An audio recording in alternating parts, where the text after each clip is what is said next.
ஒரு சித்த யோகியின் சரிதை 2ஆம் பாகம். அமரகவி சித்தேஸ்வரர், பிரபோதரன், சுகுமார். மனிதனுடைய புலன்கள், சிற்றறிவு, மனம், மூச்சு, பேச்சு, எண்ணம், நினைவு ஆகிய இவை யாவும் இதனை ஒட்டியே நிகழ்ந்து கொண்டுள்ளது. வேதாந்தம் இதனையே அறிவு நிலையின் முதல் 3 நிலைகள் அல்லது அறிவின் முதல் 3 கீழ் நிலைகள் என கூறுகிறது என்றார் அமரகவி.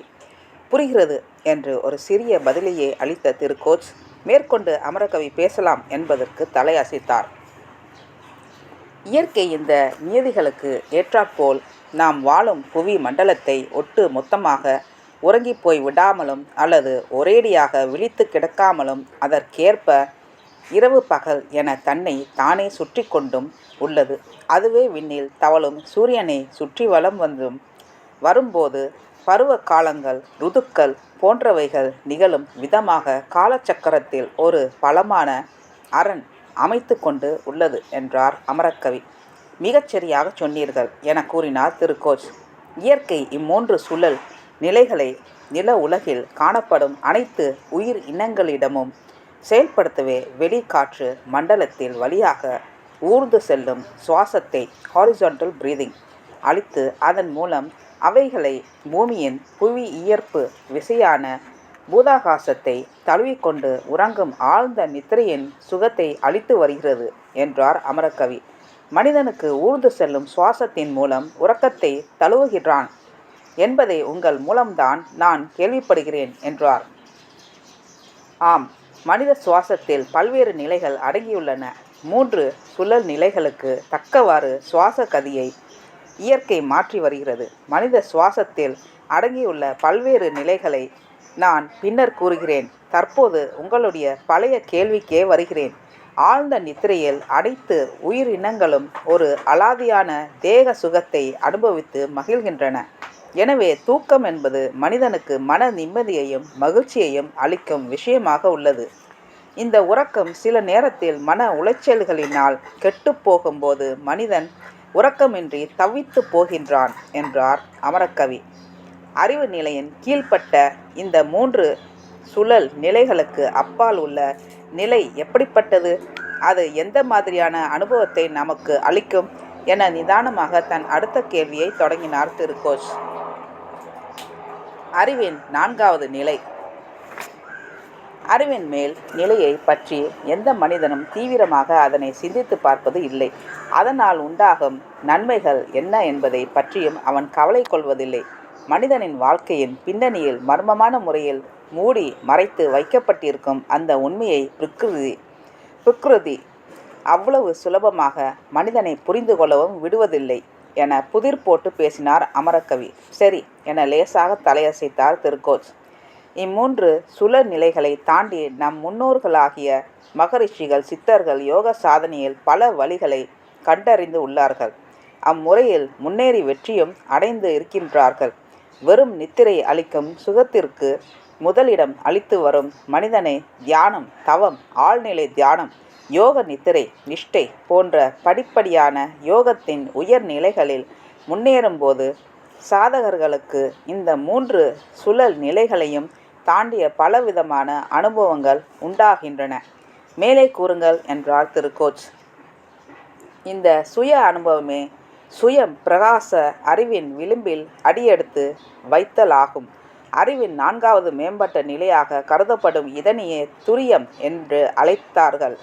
துரியமே மனிதனையும் அவனுடைய மறு பிரதிபலிப்பாக இருக்கும் பிரபஞ்ச சக்தியின் பேராறலுடன் இணைந்து வைக்கும் அதி அற்புத சக்தியாக விளங்குகிறது.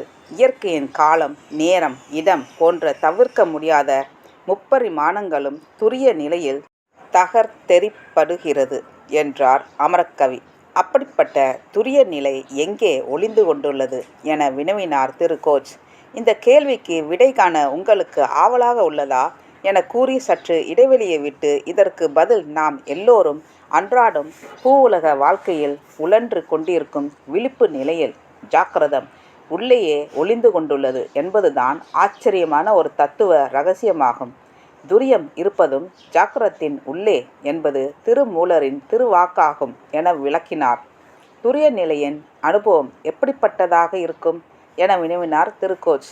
துரிய நிலை என்பது பூமியின் சுழற்சி முறையான பகல் இரவு ஆகிய இவ்விரண்டுக்கும் இடைப்பட்ட நடுநிலையாக உள்ளது. துரியம் என்பது இரவு இல்லை பகலும் இல்லை என்கிறது சித்தாந்தம். அப்படியென்றால் நடுநிலையை துரியம் குறிக்கின்றதா என தன் சந்தேகத்தை கேட்டார் திரு கோச். ஆம், துரிய நிலை என்பது பூமியின் சுழற்சி முறையான பகல் இரவு ஆகிய இவ்விரண்டுக்கும் இடைப்பட்ட நடுநிலையாக உள்ளது. அப்படிப்பட்ட நிலை எங்கே ஒளிந்து கொண்டு உள்ளது என யாரும் காடு மலை குகை என தேடிச் செல்ல வேண்டிய அவசியமில்லை. ஏனெனில் அன்றாடம் மனிதனின் விழிப்பு மற்றும் உறக்கம் ஆகிய இவ்விரண்டுக்கும் நடுவில் வரும் கனவு நிலையின் அனுபவமாகவே உள்ளது. இதனையே ஆங்கிலத்தில் ட்ரீம் டைமென்ஷன் என்றார் அமரக்கவி. கனவு தேகம். அப்படியென்றால் துரியம் என்பது கனவு நிலை என்று கூறுகிறீர்களா என மீண்டும் அதே வினாவை எழுப்பினார் திரு கோச். நான் கூறுவதை நன்கு சிந்தித்து பாருங்கள்.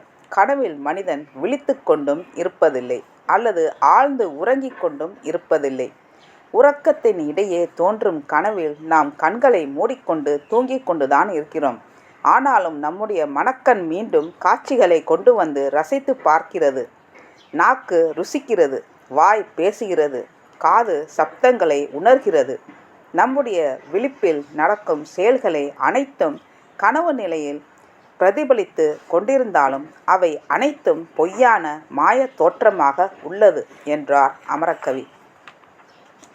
ஆம், நீங்கள் கனவு நிலை பற்றி கூறுவது சரிதான் என்று ஒப்புக்கொண்டார் திரு கோச். ஆனால் சாதாரண மனிதன் காணும் கனவுகள் போன்றதல்ல துரிய நிலையின் அனுபவங்கள். துரிய நிலையில் எட்டப்படும் கனவு நிலை என்பது அதிசூட்சும மனதில் செயல்களால் உண்டாவது. அதில் புலன்களுக்கோ அல்லது மனித தேக உணர்ச்சியாக உள்ள அகங்கார நினைவுகளை எல்லாம் மீறியது. எனவே மனிதன் கனவு நிலையில் அனுபவங்களை ட்ரீம் டைமென்ஷன்ஸ், விழிப்பு நிலையில் சுய உணர்வுடன் கனவு தேகத்தை ட்ரீம் பாடி யோகத்தின் மூலம் பெற்றுக்கொள்வதுதான் சாதனையாகும் என்றார் அமரக்கவி. மனிதனுக்கு வாழ்க்கையில் பரிணாம வளர்ச்சியில் அறிவில் முன்னேற்றம் காணும் இயற்கையினால் விட்டு கொடுக்கப்பட்டுள்ள இடமே கனவு நிலை ஆகும். புலன்களின் செயல்கள் அங்கு ஞான இந்திரியங்களின் செயல்களாக மாற்றப்படுகிறது. மனிதனுடைய ஜீவித கதிக்குரிய ஐம்பொறிகளாக விளங்கும் ஜீவ தன்மாத்திரைகள் அதில் தேவ கதிக்குரிய சிவ தன்மாத்திரைகளாக மாறி செயல்படுகின்றன என துரிய நிலையை பற்றி விளக்கினார் அமரக்கவி. எங்கே இருக்கிறது துரியம்? மனிதனுக்கு தேவகதியை அளிக்கும் துரியம் இப்பிரபஞ்சத்திலேயே அதிகமாக எங்கே இருக்கிறது? எனக்கு ஏற்பட்ட சந்தேகத்தை மீண்டும் கேட்டார் திரு கோச். திருமூலர் இந்த அழகிய கேள்விக்கு துரியம் நில உலகின் ஜாக்கிரத நிலையில் மட்டுமே அளவில்லாமல் கொட்டி கிடக்கிறது. ஓ மானிடர்களே, உங்களால் அல்லது உங்கள் சக்திக்கு எவ்வளவு முடியுமோ அதற்கேற்ப உங்கள் இஷ்டப்படி அள்ளிக்கொள்ளுங்கள். அதன் மூலம் தேவகதிக்கு உரிய 7வது அறிவை வளர்த்து கொள்ளுங்கள் என அற்புதமான விடையை அளிக்கின்றார் என பதிலளித்தார் அமரக்கவி. மிக அற்புதமாக விடை கூறினீர்கள், நன்றி. துரியம் என்பது அறிவின் 4வது நிலைதானே என வினவினார் திருக்கோஸ். நீங்கள் கருதுவது போல் துரியம் என்பது ஒரு நிலைக்குள் எட்டப்படும் விஷயமல்ல. துரியத்தில் பல நிலைகள் அடங்கியுள்ளன. உதாரணமாக அறிவின் 4வது நிலை என்பது துரியத்தின் தொடக்கம். அதில் மேலேறி செல்ல வேண்டிய இதர 4 நிலைகளும் அடங்கியுள்ளன.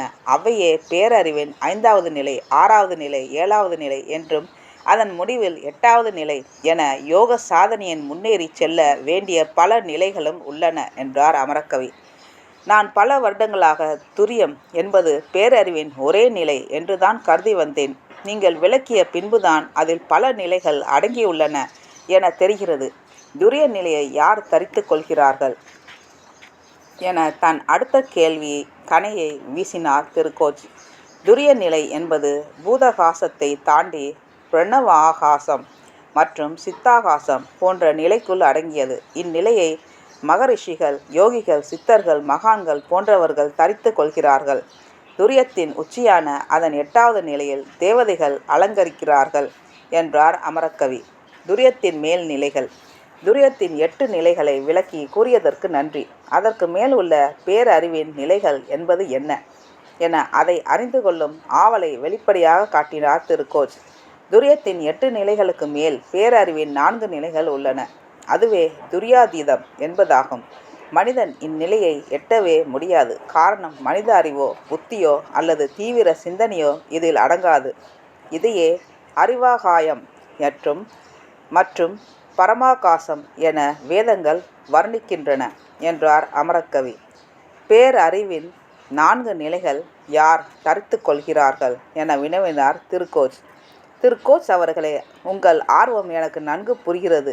பிரம்மாண்டமான இப்பிரபஞ்சத்தில் பிரம்ம சிருஷ்டியில் தத்துவ இரகசியங்கள் அனைத்தும் அடங்கிய அகிலாண்ட கோடி பிரம்ம வித்யா தத்துவங்கள் அடங்கியது பேரறிவின் சுப்ரீம் கான்ஷியஸ்னஸ் அதி சூட்ச்ம 4 நிலைகளாகும். சகல உயிரினங்களின் ஜீவித ஆட்சி முறையும் அதிலே தோன்றி அங்கேயே அடங்குகின்றன.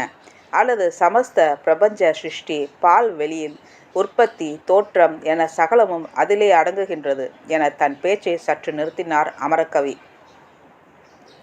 நீங்கள் கூறுவது எனக்கு பேர் ஆச்சரியத்தை அளிக்கிறது. உங்களுடைய அபாரமான ஞானம் என்னை மிகவும் கவர்கிறது என பாராட்டி கூறிய திரு கோச், இன்னும் ஒரு கேள்வி. பேரறிவின் கடைசி 4 நிலைகளை யார் ஆட்சி செலுத்துகிறார்கள்? தேவர்களாலேயே இப்பிரபஞ்ச சிருஷ்டியின் அடி முடியை பல யுகங்களாக முயன்றும் முடிவு காண முடியாத போது மனித முயற்சிக்கு மட்டும் என்ன பலன் கிடைக்கும் என்பதை சற்றே எண்ணி பாருங்கள்.